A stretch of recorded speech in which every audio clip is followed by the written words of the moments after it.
speech and pour forth upon our lips the goodness of your blessing. Grant to us keenness of mind, capacity to remember, skill in learning, subtlety to interpret, and eloquence in speech. May you guide the beginning of our work, direct its progress, and bring it to completion. You who are true God and true man, who live and reign, world without end. Amen. Amen. Maybe you want to table over here.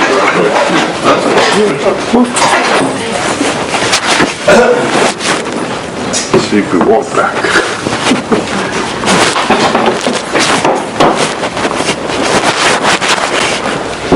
So, we were in the chapter 2, almost at the end of the last para, that is, boy Jesus was lost and found in the temple, that we were something talking about those. What are the things, just for our reflection, can we take some conclusions? So, what are the lessons from the temple incident? I think the first thing what we can, Jesus respected, the entire family respected the Jewish traditions, all the Jewish traditions. We can see in his life all the traditions of the Jewish tribe, he was keeping with. They were very devout Jewish family, and Jesus' mother and father, they followed everything. So he was presented to the temple, then accordingly there was the offering to the temple. Then now they were going maybe every year to the temple, and at the age of 12 this incident happens. So first of all, I think what we can learn from this is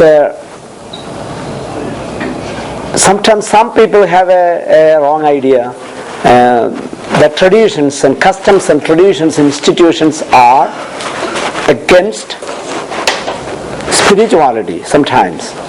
So what we call, there are people, there is a big movement is going on. I think you are all aware of it. A very, very strong section of the society is now having this idea that I believe in God, I practice what's called spirituality, but I don't belong to any organized religion. There is a very strong movement going on. Are you a Christian? No, I'm not a Christian. Are you a Hindu? No, I'm not a Hindu. Then what are you? I believe in God. I don't go to the church. I pray, but I don't belong to any religion.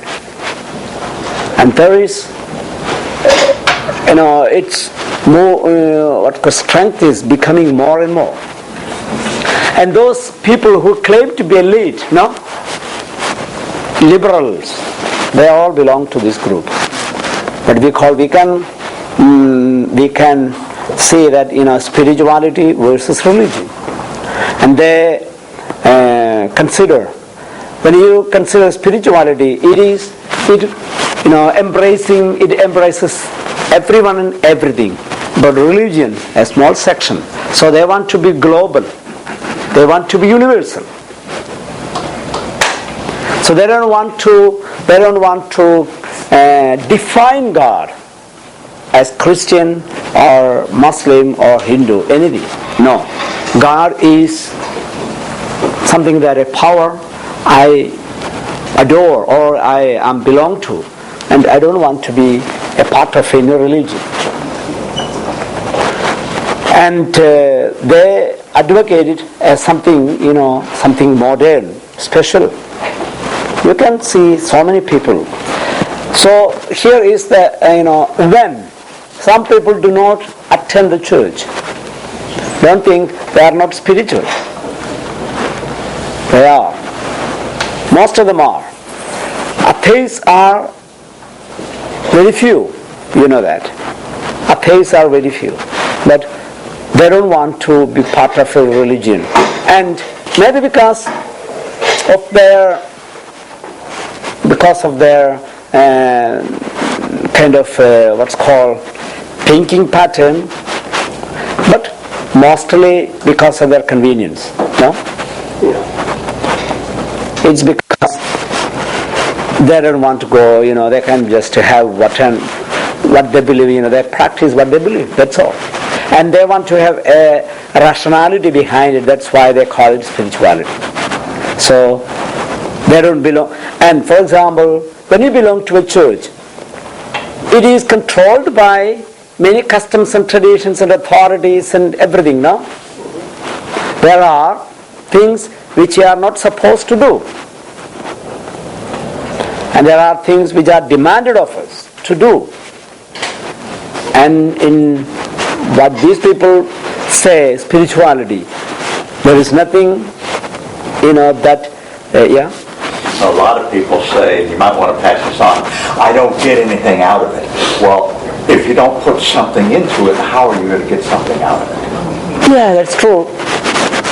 Everything is like that, Whenever, the Christmas is coming, some people say, I don't write a Christmas card, to anyone who do not send a Christmas card to me. No? So, There's a lot on postage that way. yeah, so I expect that Joe write a Christmas card for me, so that, okay, if he writes to me, I write back. When Joe thinks like that, then who is going to write a Christmas card? So that's the same thing about love, no? If you love me, I love you. What is the speciality of it? What goes first? But even here, I think there is a good point of discussion and reflection. A little deeper reflection is, why do we pray?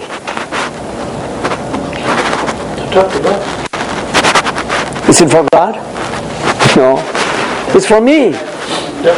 Does God need our prayer? Does God need our adoration? No, not at all. He likes it. Yeah, that's a different thing. It's for Us. prayer. It's entirely for us or for me personally. If I don't pray, I lose. It's not anything for whenever a priest say, okay, you pray. Is it for him? No. So that's the thing, if you look at things like that, it's all about me, I'm investing. If you invest love, you get back. If you invest spirituality, you get back. If you don't invest, you don't get anything. That's why, when I come to the church, when I don't get anything back, so it's because you don't invest. So, here is, and customs and traditions are, those things which lead us to disinvestment. For example, the Sunday Mass. We can say it's a tradition of the church having Sunday Mass. And it's an occasion to come to the church and invest ourselves to the spirituality and get out of it something, no? If you don't have that custom, then there is no more, coming together and praying. That's in Hindu religion, there is no such custom. I noticed, because I come from a overwhelmingly a Hindu religious tradition, but they have, they have a tradition in the sense they have fixed time for, adoration singing, but there is no a social event in prayer. They don't pray together. That means the priest in the temple performs some rituals and the people come and participate by themselves. There is no singing, there is no chanting, there is no prayer together, there is no ritual together. The priest does something and people from outside, they just say and pray and go. But outside the temple there are so many things for them, of course. In temple, it's a place of silence for them. It's a complete silence. Just people come and, pray and go. we have something together. So I was talking, just thinking about and talking to you about the customs and traditions. It's needed. It's needed. But if we don't invest and just see it from outside, it is just something empty. It is just empty. No? Yeah. I'm a little, I don't know, I guess I want to challenge when you said, does God get anything out of this? Because Ed said the same thing. If you don't put anything, you're not going to get anything out of it. But I think God responds to us. That's true. But that's what I say. If God is pleased, isn't God getting anything from our request, our concerns, our ability to communicate with Him? Much like Moses did just before, God says, I'm going to destroy your people because, they created the golden calf. They're out there doing anything. And Moses spoke to God and he says, don't destroy them. I mean, those are your people. And it seems like there can be an exchange between God and man, and so we establish that relationship. So I think God gets out of us a relationship. That's I think we are thinking in two realms. I think that is when I said God in a what's called the power of the universe, Right. As an impersonal God. It doesn't touch anything, with Him. So, for example, of course, God. That's why God wants us this kind of relationship. And if we say God is getting something, and therefore He wants these things, there is something we are putting something what's called in is kind of a powerful God means there is something limiting God's idea. But with relation to our relation with God, in that realm when we think there is something, that's all. Everything, whatever what we write. See, the whole Bible is written man's spirituality. It's in relation with God. So without man there is nothing here. So it is on the perspective of man and his relation with God that is written. So that means if we don't pray, of course, that means God is not going to lose anything. Or if we pray, God is not going to get anything.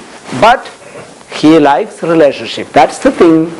That's why He is asking for, or He is pleasing with that kind of end, what we call in literary thing, this is seeing God as what we call anthropomorphism, no?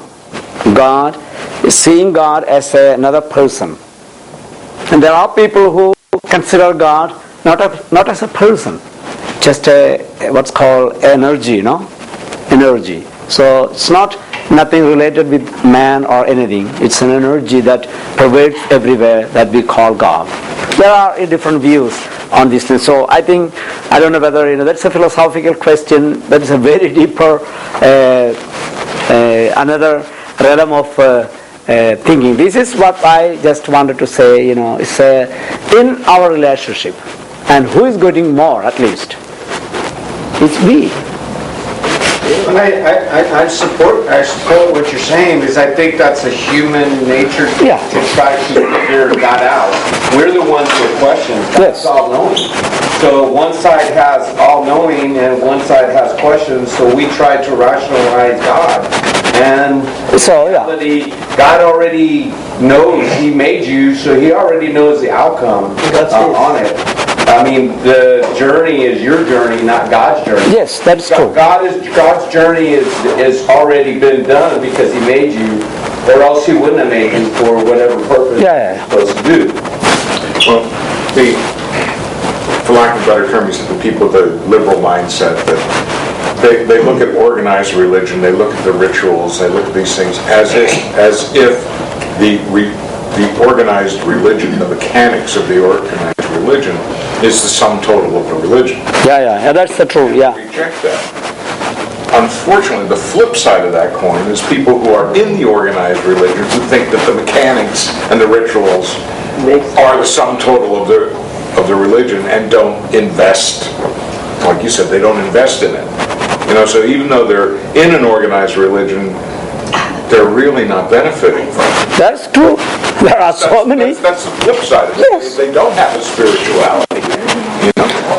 There are, people. See, here is the problem with the organized religion. People, having, not having a deeper faith. For example, if I go there and pray, God works wonders. And if God doesn't work wonders, I'm going not anymore. No?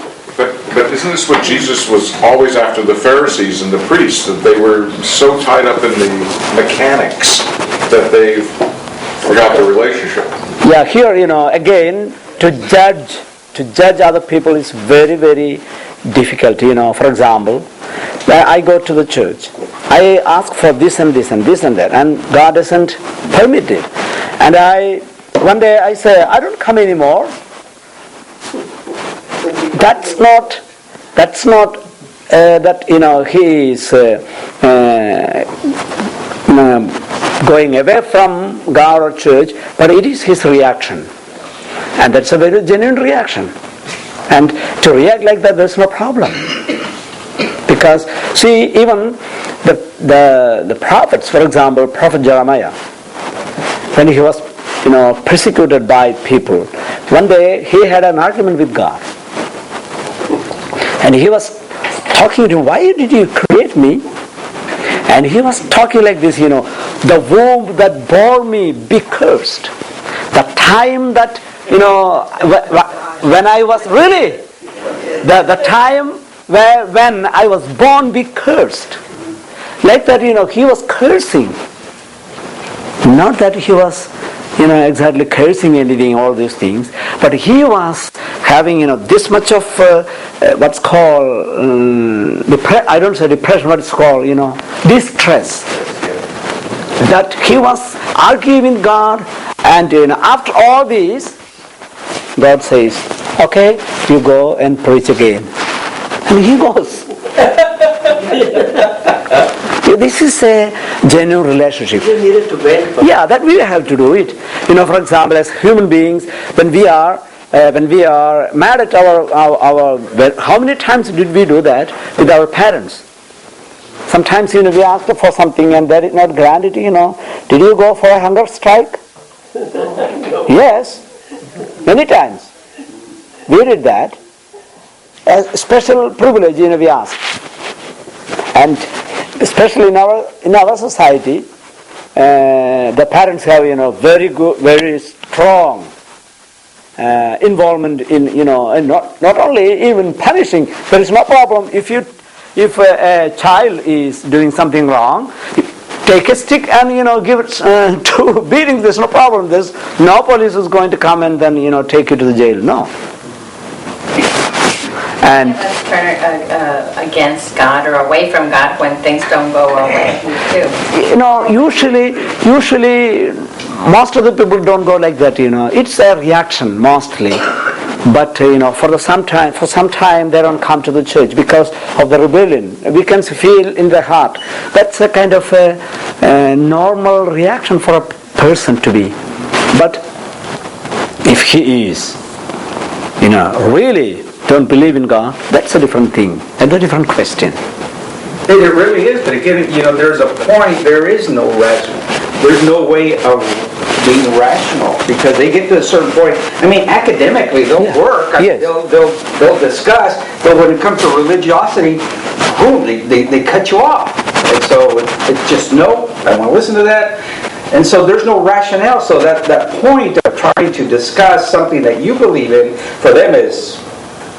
No. Yeah, they are shut. But look at the other side of a Christian. A Christian is willing to listen to academic, willing to listen to religion, and then they become very creative. Their mind works in a different way. And I tell kids this even in CCD, that your mind becomes open. The minute you stop believing in God and start putting it on one side, you can't even reach the ceiling. You progress to yourself to a certain point that you just stop. I think most of the problem with the kids, I think, when they are in the high school, our human mind has, I think, a mechanism, in the sense, the methodology, I always insisted that, the methodology of religion, methodology of human science, they are totally different. One is, I would say, when, especially the kids in the high schools, mostly they are already developing, their mechanism of thinking. And it is easier for everyone to think. For example, what is easier to think and find out this applying this methodology? For example, let us say, take this case. I searched for a truth and searched and searched.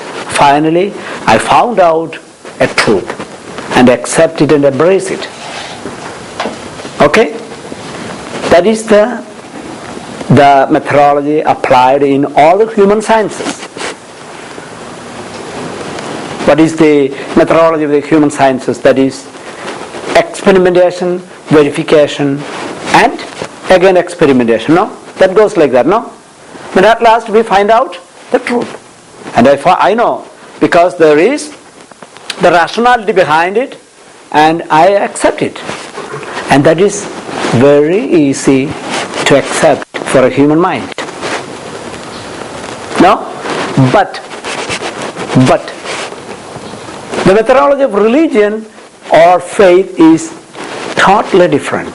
That means it is we accept this way. God has revealed it and accept it. I accept it, whether it is understandable to me, to my mind or not. Then I try to understand it. And there comes the problem with the kids. Because how can I accept it, what I don't understand? Exactly. Don't you think a lot of the time, though, the parents don't set the example? That's another thing, but with the mind, human idea of methodology, what I'm speaking about it. So, God says, I am Trinity. I don't understand that. I don't have proofs for that. Then how can I understand and accept it? That's why we have to insist more, in rational level when we teach these things. This methodology is very important. Why?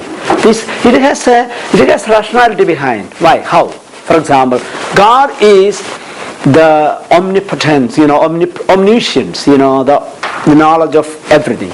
And He says, I am this. And He is beyond our human rationality. And what He says is truth. No? That basic attitude, if one doesn't have, then it is going to be really difficult. Then, because of that, I accept it. And then I try to understand with my limited human resources. Then I accept. So, for the kids, because they are start thinking and their thinking is not in a level of maturity, so they are mostly prone to think in the human way. That is, I go, search, find out and believe. And in religion, it's not working. Will not work it. And therefore, and what is going on in the colleges and the schools, people who wanted to foster only insisting what we call rationalism, and that is the only thing, reality. So they despise religion because it is not founded on rationality. So for the kids, it is easier to believe and accept it. That's why they take that. They embrace it, most of them. And then how? Then afterwards, you see, after they are married, they have tried every possibilities of success on this and that life, and at last found out from their experience that all these things are not going to work. So they start coming back. Yes, but when we were kids, when they were teaching us, now I understand. I come back and submit myself. That's why almost like in 40s, people come back to the church. Here we are. I don't think so. People are 40s here. Yes. I've been kind of going through an episode with one of my sons who's getting very heavy into math and science and everything. He made his mother cry one weekend by asking who created God. And so I waited a couple days, and I said, I need to talk to you. He goes, I know what this is about. I'm glad you're talking to me because Mom can't handle it. So we talked about it a little bit. I asked him to define God, and he told me his definition. I said, well, your God's too small. You made him too small. But about a week or so went by, and he came home, he was talking about his physics class, and they were studying the properties of energy. And I said, well, what's the first principle of energy? He said, well, energy can neither be created nor destroyed, only transformed. Okay. I said, you believe that? Well, of course, that's what all our science is based on. I said, okay. Energy can't be created, right? Yes. It can't be destroyed. Yes. So you're saying energy has no beginning and it has no end. Is that right? Well, yeah. Well, then who created energy? If it's there and it has no beginning and has no end, don't you realize that no beginning and no end is the definition of God? And he said, well, so who created energy? What is it? Well, I'm sure someday we'll figure it out. The other thing I love to hit people who are in the sciences, look at our electrified world. Electricity is generated with electromagnetism. Go to the dictionary and look up the word magnetism. It is described as a phenomenon. A phenomenon is something beyond explanation. Well, they don't know what magnetism is. It is a force measured in lines of flux. I mean, they don't know what it is. And it's all over inside us also. Everything. Yeah, they don't know what magnetism is. Other than it's a force. You see evidence of it, but you can't see it, you can't touch it, you can't feel it, but you see evidence of it. But it's not an energy, it's not a particle, it's a force. What is that? But it's defined as a phenomenon. But even those phenomena in themselves is what you're displaying is that relationship that we're having with our family, because if you're not having that relationship with your son, you're still not connecting in that capacity of a person of religion, as much like you say, Parents can be failures too, but I constantly have to remind my son and my daughter of who they are, and I just had a new grandbaby, and we're already bringing her up in the religion. We call her every morning, we pray for her and everything else, but it's much like Ed said, we have to set that example. Yeah. And still teach. We never stop teaching. I mean, it continues on. My kids are married and doing their own lives, but we still evangelize to them. That's why, sometimes, when maybe in a very late age, we get that aha moment of understanding God. Oh, this is. That's not anything from with the head, but it is with the heart. Hey, Father, I think you successfully actually touched on a very important thing as far as, I think you've actually proved why religion and tradition are important. I mean, you're covering this, but you're actually, I think people overthink this is not life. We don't value life enough, and then we put too much emphasis on life. The thing starts with God and it ends with God, and we want to make it a commune thing, but the actual journey is a personal journey where you, like you mentioned right now, you try and try and try, and you eventually learn to relinquish. You try and try and try, and you eventually learn to relinquish. You learn that, and there are some tools that you are not going to get. I mean, if we rely on our capacity to try to explain God to your kid or to yourself, you will fail.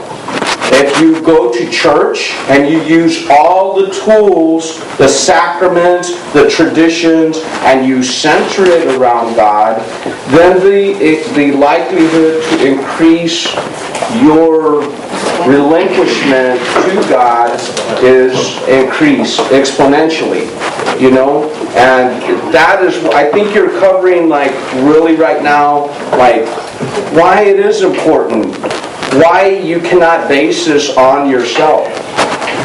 Why is it important to be part of tradition? Why is it important to be? If we're going to try to rationalize it, we could try to rationalize it all day long, but the end of the answer is going to go back to God. Yes. It's going to go back to Him. Yeah, that's true. That's true. Yeah. Okay. I think we were, discussing enough about, just traditions. That's one more thing, just to see, that's why in every religion, the experience of God is always explained in symbolism.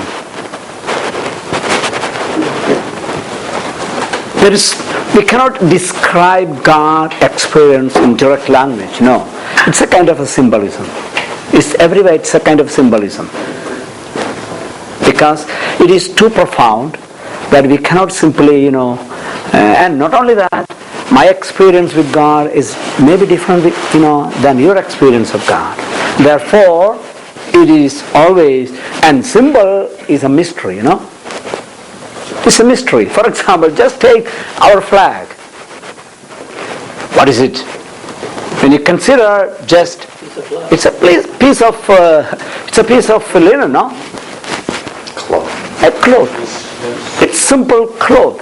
But when it symbolizes the nation, really, when you think in terms of its value, what's after all? Nothing, no?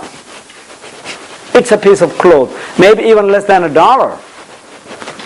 But when it symbolizes the United States, then it has,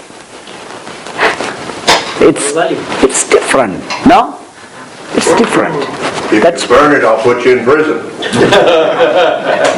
yes, yes, yeah, without doubt. Even though that violates the First Amendment, but no problem. But that's the case with every nation, no? So, for example, I'm not an American citizen, No, I'm not. I just came, Not yet, he's visiting. Not yet, yeah. And not visiting, but working. But if I take the flag and I trample on it, it's going to be something very serious, no? Big problem, right? Because I am, as not an American citizen, staying here in this country, traveling it, that is equivalent to, what's called dishonoring the whole country. What's after all, if you think this is a piece of cloth? No, I'm not playing with a piece of cloth. I'm dealing with a nation. And that is the mystery of symbolism. That's how God's language is. It's all symbolic mystery. That's why in the Mass there are so many things, It's all mysterious, what we call mystery. When we take the bread, there is nothing there. It's a piece of bread, but it symbolizes God's presence. So that's why, customs and traditions always, connected with symbolic objects and symbolic language too, even. Symbolic language. Okay. Then second thing I just want to say, God, about Jesus, He was lost. When He was lost, Mary and Joseph, they began to search everywhere with the people almost one day forward, then searching for another day, and the third day they found in the temple. So a very spiritual understanding I'm talking today, if you want to see God, go to church. No? If you want to see God, go to the church, not anywhere. Or At least the primary place of searching God is the church, the temple. Symbolic. Yeah, symbolic, no? Yeah, you found him in the temple. So if you want to search God, go there. So there are people, that's an answer to many people, I believe only in philanthropology, no? Or philanthropism, no? What do you mean by philanthropism? Just humanitarian things, and I see everything there. Not only that. But what I want to say, insist, that is very important, and usually people don't say that, why Jesus was found missing. Did you think about it? Okay, or it's symbolic language or in God's plan, everything, let it go. But human way of speaking now, why Joseph and Mary, could not find Jesus? Because he wasn't with them. They realized that, where's our child? I mean, they claimed him as their own, which, when they finally found him, because... Yeah, that could be what I was thinking, there was a lack of communication. No? I need to be about my Father's business. That's my priority. Yeah, that is, I don't have time for your house, Mom and Dad. Exactly. that is a very, okay, there's no problem. I want to just say one thing very important in our life, because Joseph and Mary, this may seem to be, is this Mary and Joseph a little bit attributing something wrong? No. Somewhere or other, they took it for granted. Mary thought, it was a custom for them, the women got together, and Joseph, men got together, and they meet each other maybe after some stipulated time and space. So they practiced it. They did not verify when they left the temple. And there was at least some kind of a human error, a kind of a miscommunication. Mary took it for granted he would be with Joseph. And Joseph the same way took it for granted that he would be with Mary. And what is happening in our family, this lack of communication, more things are happening because of that. A little lack of communication, for them made, lost their 3 days. Their treasure. Of course, they could find out. That's true. But what is our problem? Once we lost, we are not trying to find it out. Most of our problem in the family, between the husband and wife, between children and the parents, are because of lack of communication. Misunderstanding. About communication, when we say, there was a class and I attended about communication,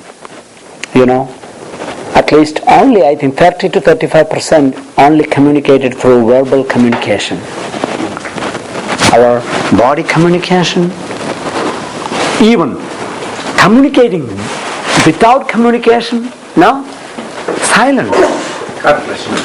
For example, the most powerful communication of anger is silence, no? Yes. If you are in problem with your wife, what does your wife say? Don't talk to me. Don't talk to you. and okay, sometime we understand that after some time that silence becomes horrible, no? Well, Father, it'll be a blessing too.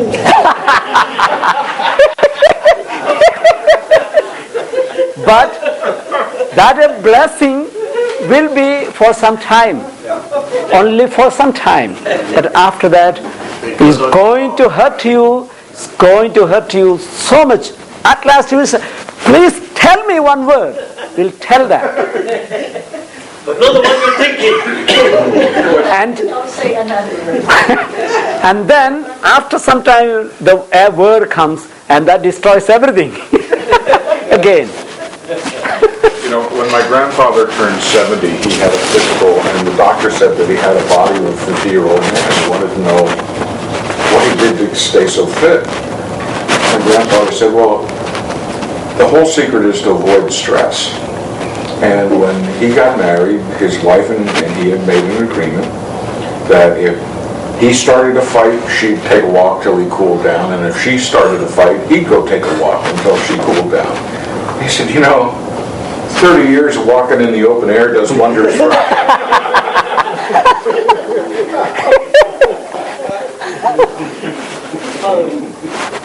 Changing back the conversation. Did Jesus always knew who he was? Sure. Always. As soon as he got, because remember, he was a human.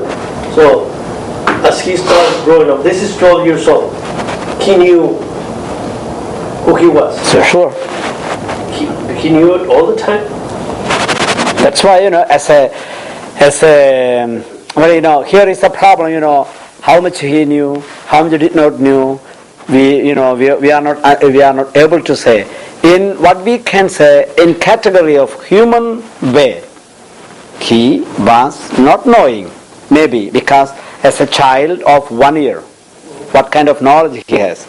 But at the same time, as God incarnate, as omniscient God, he knew everything. So how to balance between these two, we don't know. That's a problem. There's actually a story in the Quran about Jesus finding a young Jesus finding a dead bird and bringing it back to life. We have, let's say, in apocryphal books, there are so many stories. There was I think the Gospel of Mary says a story about Jesus. Kids were playing together, and one child, ran over Jesus and dashed him. So Jesus was angry and just said, "Okay, you will not finish your course." He was running the course, and he dashed in between Jesus, and then Jesus was just proclaiming this word, you will not finish your course. Immediately that child died. That was these kind of stories were made up because why? Because in order to show that Jesus was divine, and from the very beginning he had possessed that power. But you see, the problem is, will we be comfortable with that figure of Jesus, that a little boy dashing without knowing that, and Jesus knowing everything, talking, you will not reach the course? He will not get angry. He won't get angry. And that was an exaggerated story in order to show that Jesus was divine. That's why church did not accept that book as inspired gospel, because it was against, or it was contrary to the historical truths. He will forgive him. That's only story. Yeah, there's a... I wanted to also point out the importance of the symbolism of Jesus being found in the temple, of seeking God. Yeah. I mean, and he does this throughout the Bible all the time. And yes, he's divine, like you mentioned. He's divine, But where he could have been found anywhere. Where was he found? He was found in the temple, seeking God, and I think that's a real important. Yeah, that's go. Yeah, seek, and he will be found in the temple. So that's why the importance of temple is mentioned there. Okay, there are so many. Our beautiful thoughts could be generated. That's good. That's where how we try to interpret Bible. These are this is some of the clues we are just discussing how to interpret. spiritually interpret Bible. Okay, then another one thing, a third point I just want to say. When Jesus found in the temple, Mary was talking, "What are you doing here?" And see the words construction there, your father and me were searching for you last 3 days. So Mary was somewhere or other accepting Joseph as his father, and giving him the importance of Jewish tradition. According to Jewish tradition, the patriarch of the family is the father, and he is the first one. So it's always referred to him first. So Mary, even though Mary knew that he was not biologically related with Joseph, but she gives that place of fatherhood in order to underline the custom of the place, or at least in humility, Mary was accepting Joseph as the one. Let's say if we can find out the spiritual way of thinking, that if we are feeling and accepting and embracing our own roles in the family, in the society, then that family will be very happy and very harmonious. And that's so true, because my wife and I, we've been doing marriage ministry since 1991, and the biggest factor that we find in a lot of couples is that, one, they've taken themselves away from church. So, and then from there was a lack of communication that actually is destroying the relationship between the couples, and so those two factors. Once they come to realize that they need to get back to church and get to talking to each other, really solidifies a relationship that a couple can have with each other and with God. And so we find a lot of couples, and I could tell you stories of people almost in the brink of divorce. I mean, extremely angry with each other, wanting to get, and all of a sudden when they come back, it was just like it's a new relation, reborn, and it's incredible to me how that connection, when they come back, it reformulates that relationship, not only with each other, but the relationship with the church. And it's incredible to me, and it's probably the most satisfying thing that we get out of this when we see that happen, because we don't encourage people to come to our retreats because we want to fix their marriage. We want to fix their relationship with God. See, one thing, with the communication, man is what's called a person who needs always communication. If you don't have a good communication with your partner, life partner, you should have something to communicate. You should have. So people will seek something else for communication. That's why I'm going to give you a new partner. so end up in a new partnership or internet or anything, because we are people who are communicating. We need that, and if you don't communicate with your partner, we need to have somebody or something. So computer world is becoming more a person. Dependence, on internet and those things. Even in internet, what are people doing in Facebook? What they are trying to do is communicating. I was at a restaurant just the other day. Mother and father and children. They were all on their little computers or cell phones. They weren't talking to each other. They were just into their phones. Very sad. Father Nicolau had always had a lady who helped him with his dogs and all that. And many of the times they would go and have lunch together. And one day they were having lunch and he says, "Women, talk to me. People are going to think that we're married."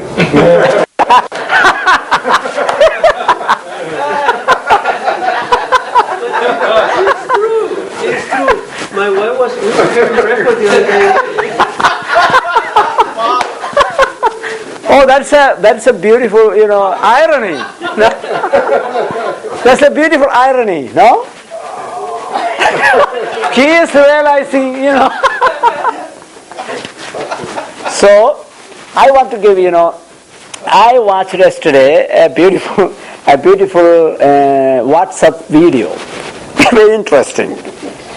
Why do we use this finger for our marriage ring? Directly to the heart. Oh, remember, left and right, Just, I am going to give an exercise. It's very simple. So, just, fold your hand. So, let us, take this as a, this is our relationship, The first relationship what we have is with our father, parents. The second relationship is what? Is siblings, And the third relationship we are going to have is our, our life partner, And after that comes Husband and wife. that is our life partner, And the last thing is in our family life, what I am talking. In our family life, parents, siblings, then husband and wife, and then our children. Okay? This is our... so, I'm going to give the exercises that, this finger, please put this finger like this. This finger. Not that. Just... Or put everything, all fingers together. It's very simple. Put all other things like this, just say. Now, just the middle finger. The middle finger. Okay?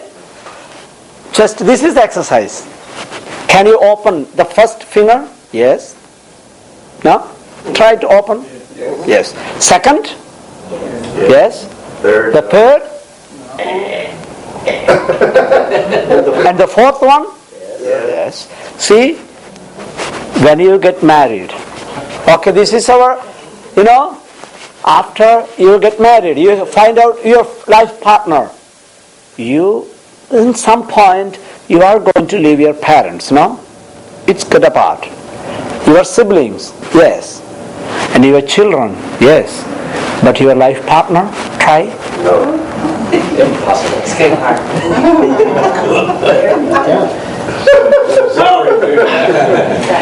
It is because of that we are wearing our wedding rings on that finger. That is the explanation of the Chinese.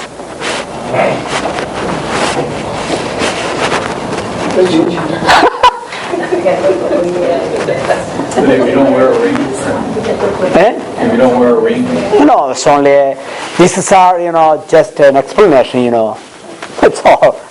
So, but, it's powerful, We are going to lose somewhere or other our parents, our siblings, and our kids. They will leave us, sure, But cannot leave our life partner. Now why so people go from one partner to another partner to another partner? That is, then it's not a life partner. It is not a life partner, it's only simple partners. If it is a life partner, you cannot leave. That's why, we have partners. You can leave any time. Then it is not a life partner. So, some of the other things,